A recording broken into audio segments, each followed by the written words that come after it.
What's up everyone? So it's Maka Day today. Ito na ang aming day 2 ng aming taping. My name is Bryce pala, Bryce Eusebio. Explain ko lang din sa inyo. Wow, ganda na lighting dito. Ayun, no? Yan ang school namin. MacArthur Academy. Anyway, yun nga. Explain ko yung role ko dito. I'll be playing Bryce. Bryce Hernandez naman ang pangalan. Si Bryce ay farmer.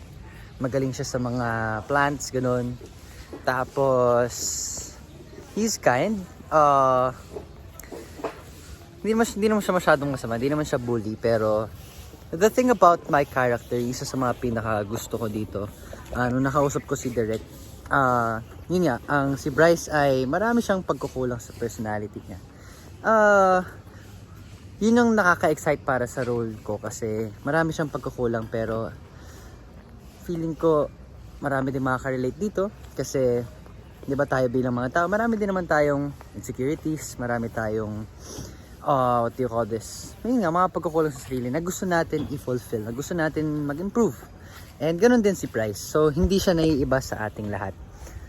And very excited ako to play that kind of role. Kung na-excited akong makita yung journey ni Bryce Hernandez, kung paano niya may improve ang sarili niya at magiging, matanggap din.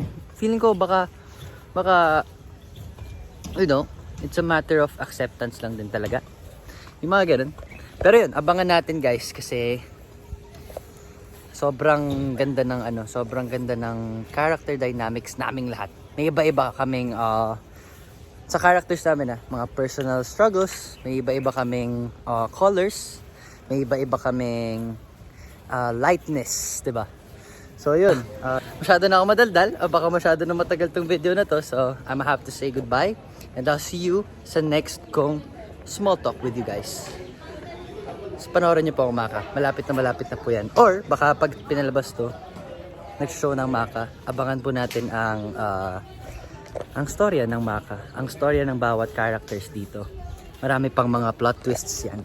So yun guys, peace. I'll say goodbye now. Thank you.